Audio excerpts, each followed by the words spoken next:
You're standing in line at a coffee shop and the person in front of you just paid $7 for a drink that will be gone in 20 minutes. Tomorrow, they'll be back paying $7 again.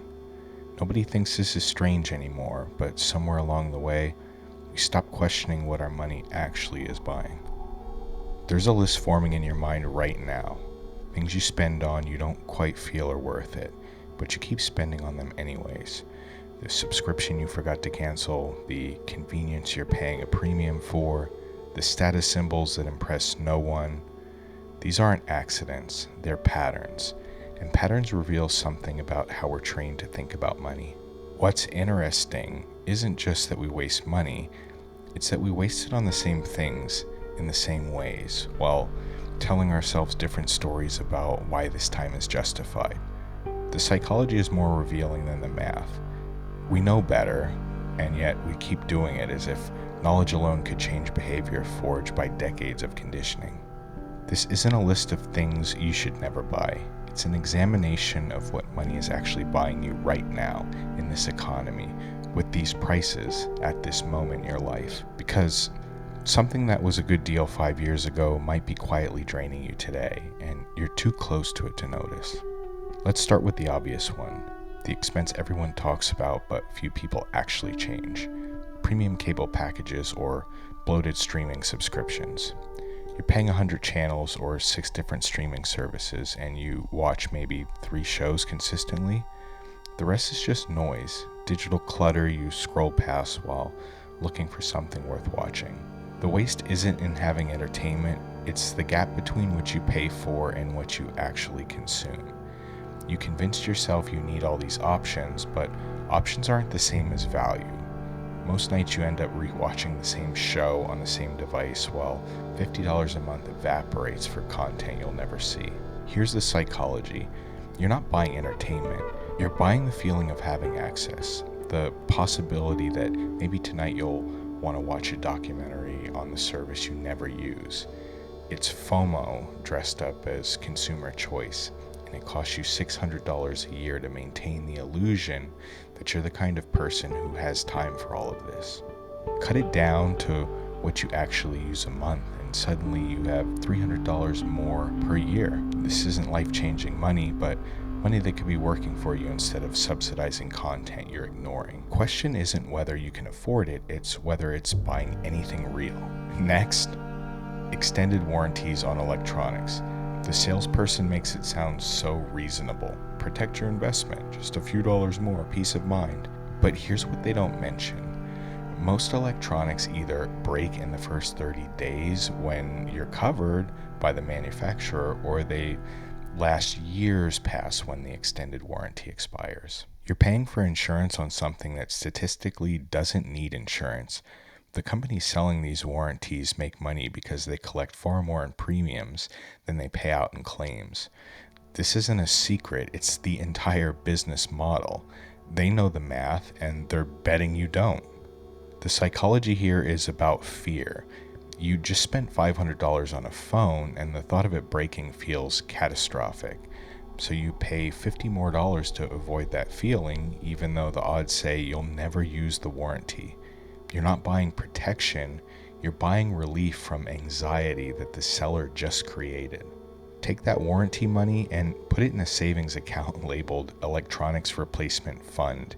In 3 years, you'll have enough to replace the device if it actually breaks, which it probably won't. And if it doesn't break, you have money instead of an expired piece of paper. Here's one thing that stings. Brand new cars. Not cars in general. Transportation does have value, but the brand new car, the one that loses 20% of its value the moment you drive it off the lot, that's a wealth destroyer disguised as a status symbol. You're paying a premium for that new car smell and the pride of being the first owner, but what you're really buying is someone else's profit margin. The depreciation in the first 3 years will cost you more than most people save in a year. And for what?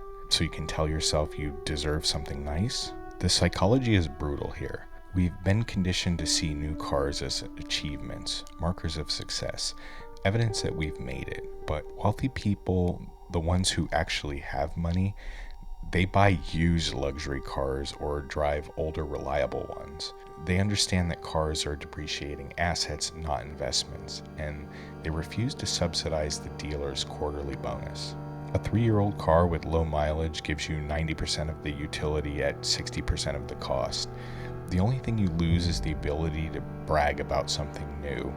And if that's what you're paying for, the problem isn't the car, it's why you need the validation. Let's talk about something quieter, something that drains money so slowly you barely notice. Premium gym memberships you don't use. Not the basic membership, if you actually go, that's fine, but the premium tier with the spa and the towel service and the classes you thought you'd take but you never really did.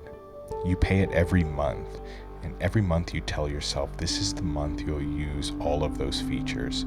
But 3 months in, you've been twice, and both times you used the treadmill and left. The rest, the eucalyptus steam room, the premium locker, the nutrition coach, it's all theoretical value you're paying for with real money. The psychology is about identity. You're not paying for the gym, you're paying to be the kind of person who goes to a nice gym. The membership card in the wallet is evidence that you're health conscious, successful, someone who invests in themselves. Never mind that you're investing in an idea instead of actual health. Here's the move. Downgrade to basic or cancel and work out at home. If you really went regularly, you'd know. And the fact that you're not sure how many times you went in the last month tells you everything you need to know about whether the premium tier is worth it. Next, my personal favorites, lottery tickets and scratch-offs. This one is obvious when you say it out loud, but watch the gas station lines when the jackpot gets to $1 billion and you'll see how many people didn't get the memo. They're not chasing a chance at wealth. They're buying a 2-minute fantasy where they imagine what they would do with the millions or billions. The math is devastating. The lottery is a tax on people who don't understand probability or who understand it, but they're so desperate for an escape route that they don't care. Every dollar spent on a ticket is a dollar that could compound, could earn interest, could actually build towards something real. But that's just surface level. Here's the darker truth. People who buy lottery tickets aren't stupid, they're hopeless. They've run the numbers on their salaries and their debts and their future, and they've concluded that the only way out is a miracle. The lottery offers miracles for $2, and that's cheaper than therapy. The psychology reveals something about how we think about wealth. If your only path you can imagine to financial freedom requires winning the lottery, then you've already accepted that building wealth through normal means is impossible for you. That belief is more expensive than the ticket itself because it prevents you from seeing opportunities that actually exist. Here's one that disguises itself as responsibility. Whole life insurance when you're young and single. The insurance salesman positioned it as an investment, a way to build wealth while protecting yourself. But whole life insurance is one of the worst investments you can make, in my opinion, loaded with fees that enrich the salesman and impoverish you. What might work a little bit better when you're young is term life insurance if anyone depends on your income, and that's it. Whole life is a complicated financial product that sounds sophisticated but functions mostly to generate commissions. The returns are abysmal compared to just investing that money in a basic index fund. The psychology here is about trusting authority figures in suits.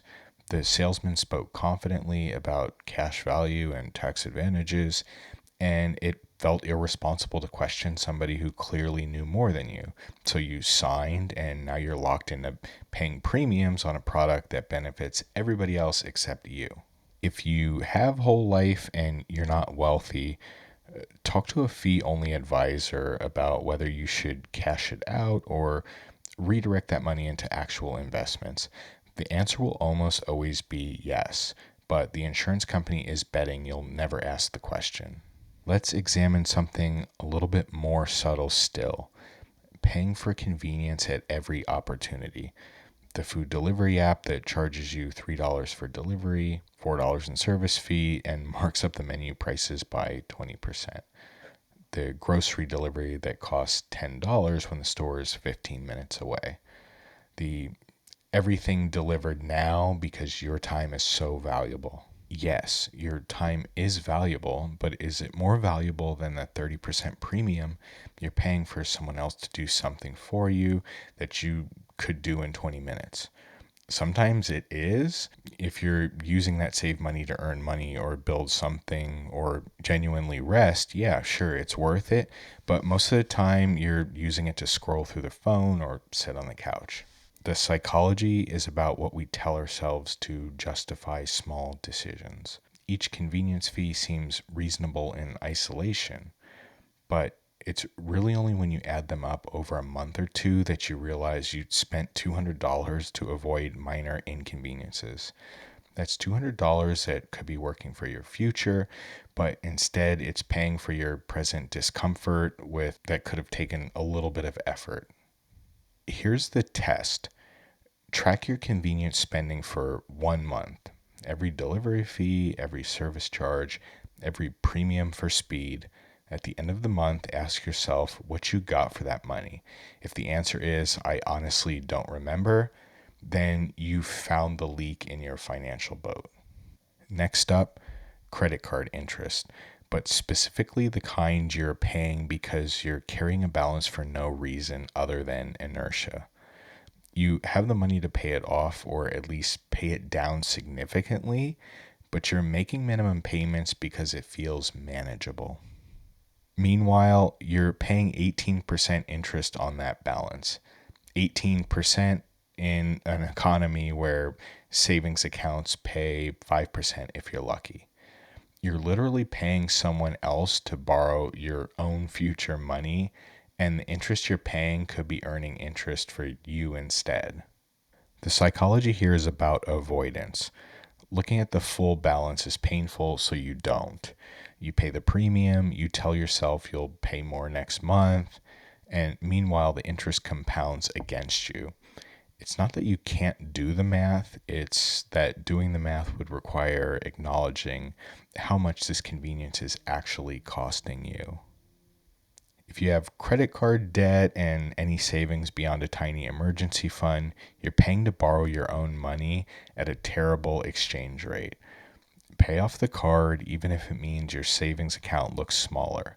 The math is simple, but the psychology makes it feel complicated. Here's one that's going to really piss people off: premium coffee drinks as a daily habit. Not the occasional treat, coffee on Friday with the coworkers. I'm talking about the daily $40 a week ritual that's just, how you start your day. You're spending over $2,000 a year on drinks that could cost you $50 a month if you made them at home. The standard response is, I can afford it, or it's my one luxury.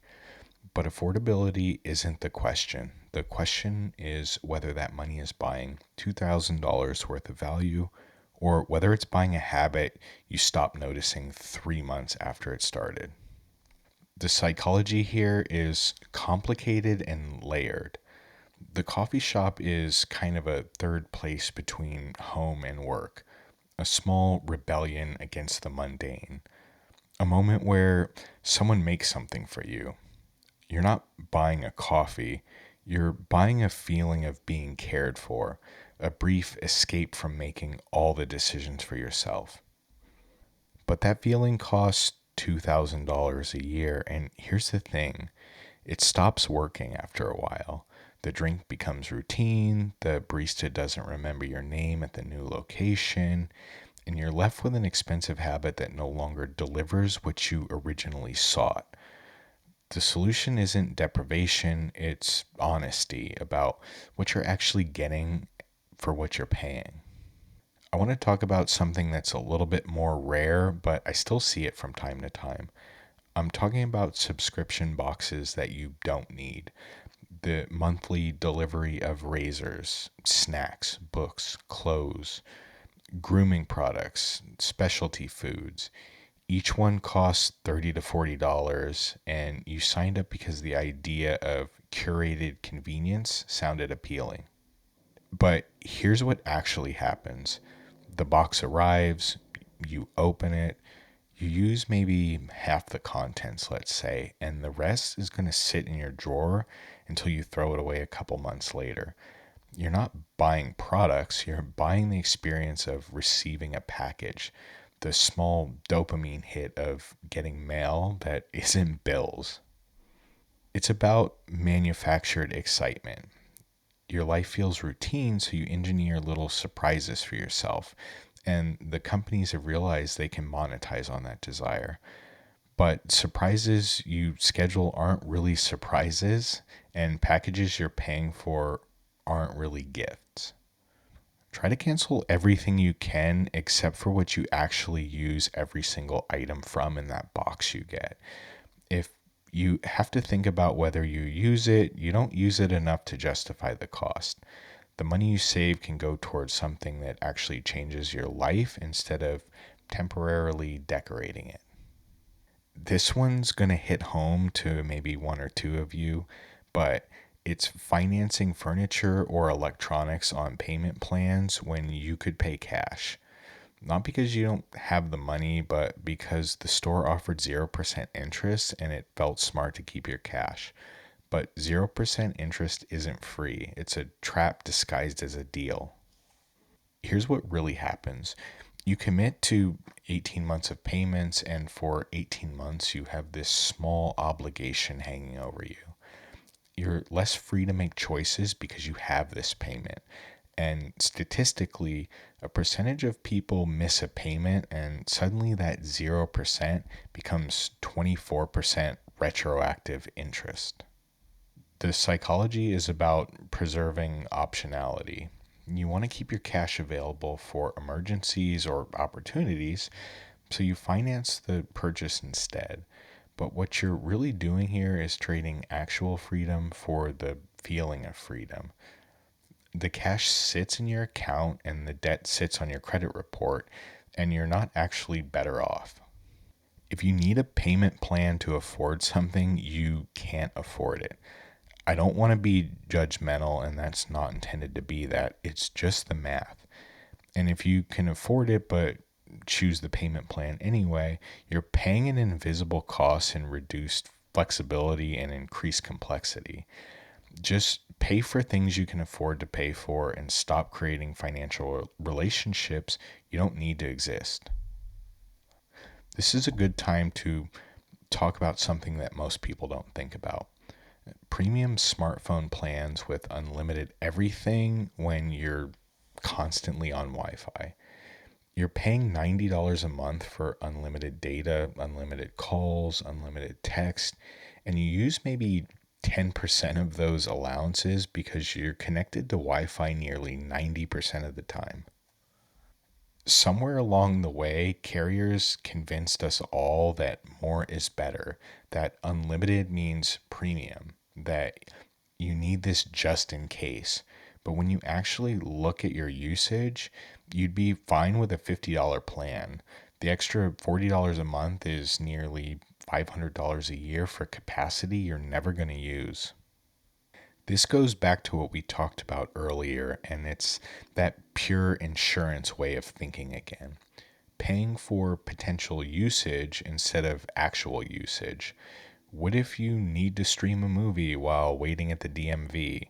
Or what if you have to make a lot of calls one month? These hypotheticals cost you real money to cover scenarios that almost never materialize. Go ahead, check your usage over the past 3 months. Most carriers will show you this data. If you're using less than half your allowance consistently, then downgrade. The money you're saving is real, the inconvenience you're avoiding is mostly imaginary. Finally, let's talk about the biggest waste that almost nobody recognizes as a waste: keeping your money in a standard checking account earning zero interest when high yield savings accounts exist. You're leaving hundreds of thousands of dollars on the table each year because moving money feels complicated or you just haven't bothered. If you have $5,000 sitting in a checking account earning nothing and you can move it to a savings account earning 5%, you're choosing to lose $250 a year, not spending it, but just flat out losing it. That's the opportunity cost of inertia. The psychology here is about activation energy. Moving money requires research, maybe a little bit of trust, opening an account, transferring funds, updating all of your automatic payments, which actually that can be kind of inconvenient. It's not hard, but it's not automatic either. And we're wired to avoid effort even when avoiding effort costs us significantly.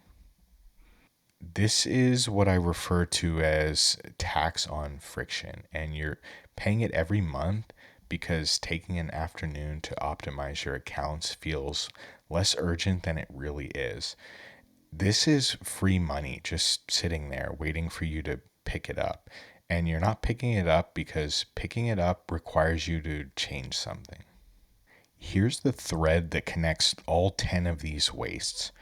They're not about money. They're about the stories we tell ourselves to justify behavior we know don't serve us. The coffee is self care. The streaming services are education. The warranty is protection. The payment plan is financial savvy. But deep underneath the stories is something much darker, a kind of financial learned helplessness where we've accepted that our money will leak away in small amounts and there's nothing we can do about it. We see the patterns, we know the math, and yet we continue because change feels harder than acceptance. The waste isn't in any single purchase. It's in the accumulated weight of 100 small decisions that made sense in isolation, but added together create a life where money vanishes and you're never quite sure where it went to. Death by 1,000 money paper cuts, except you're holding the knife. Every one of these items seem reasonable when you signed up, when you bought it, when you convinced yourself it was fine. And individually, maybe they are, but collectively, they're the reason you're not where you thought you'd be financially, despite earning a decent income. The math can be downright brutal. $50 a month on unused streaming services, $40 a month on premium coffee, $40 a month on convenience fees, $30 here a month on subscription boxes you don't use, $40 there a month on overpriced phone plan. That's $200 a month, $2,400 a year on things that deliver almost no actual value to you. $2,400 a year for 10 years, that's $24,000. If you invested that at a conservative 7% return, that's nearly $35,000. You're not spending $2,400 a year, you're spending $35,000 of future money for present conveniences you are barely going to even notice. You can't shame yourself into better financial decisions. That's not going to work, and frankly, it's exhausting to try. But you can notice the patterns, you can calculate the real cost, and you can ask yourself whether what you're getting is worth what you're paying.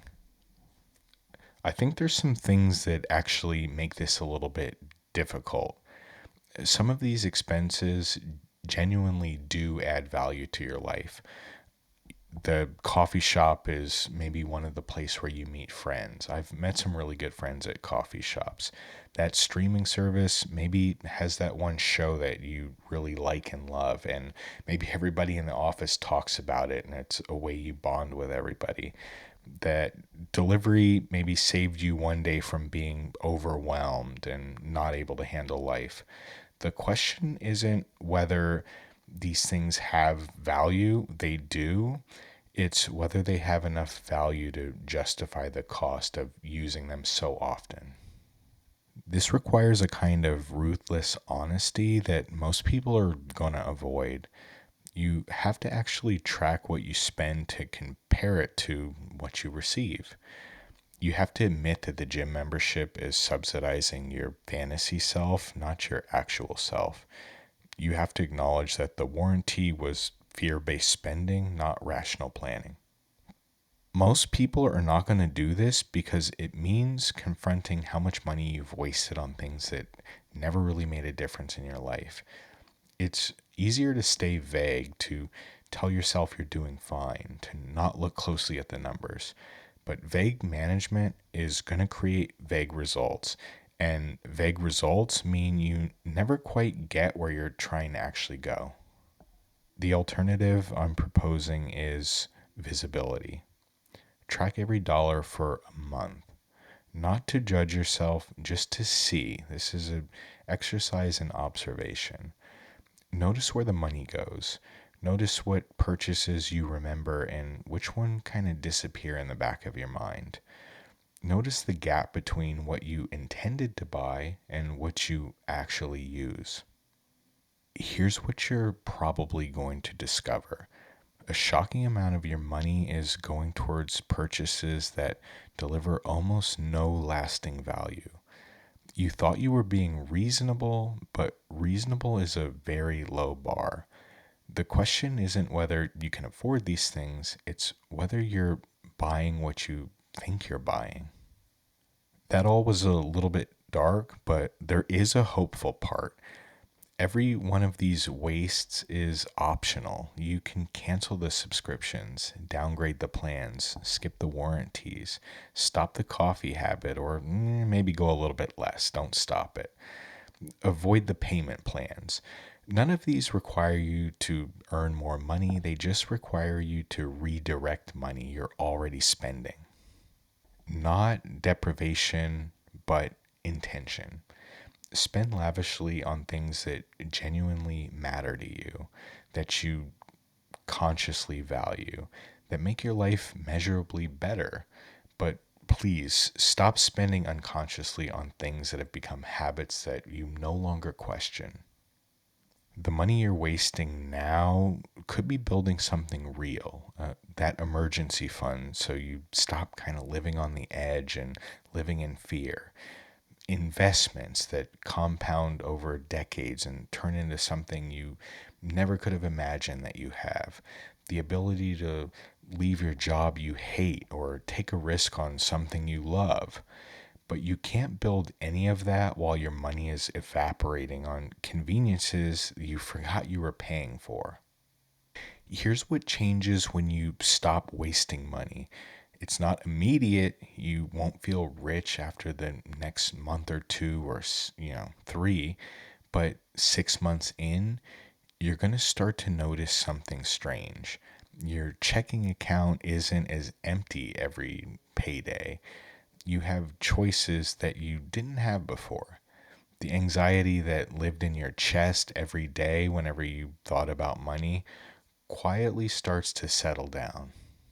A year in, you have savings that matter, not one car repair away from panic savings, but real savings.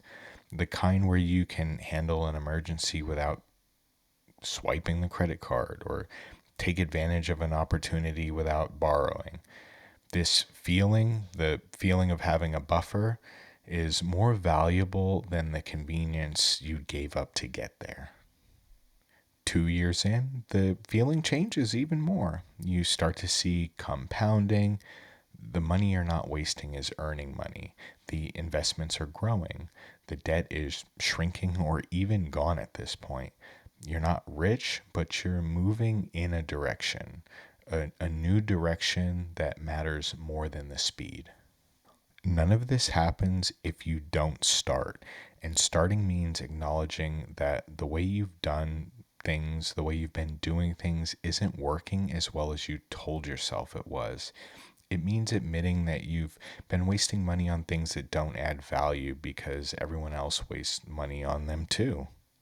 Here's the hard truth. Conventional wisdom about spending is designed to keep you consuming. The economy relies on you buying things you don't need with money you don't have to impress people you don't even like most of the time. Every advertisement, every influencer, every perfectly curated Instagram life is engineered to make you feel like you're falling behind if you're not spending to keep up. The rebellion isn't in spending differently, it's in questioning whether you need to spend it all. Do you need the premium tier, or is the basic tier actually going to work for your goals? Do you need it delivered, or can you just put your clothes on, go out and get it? Do you need to buy it new, or could maybe a used one serve the same purpose? These questions might feel revolutionary because we've been trained not to ask them. But wealthy people, the ones that actually have money, the ones we're aspiring to, not the ones performing wealth, they ask these questions consistently. They're cheap about things that don't matter so they can be generous about the things that do matter to them. You can't out earn stupid spending. People who make $300,000 a year and still live paycheck to paycheck because lifestyle inflation eats every raise, every bonus, every windfall, the income isn't their problem.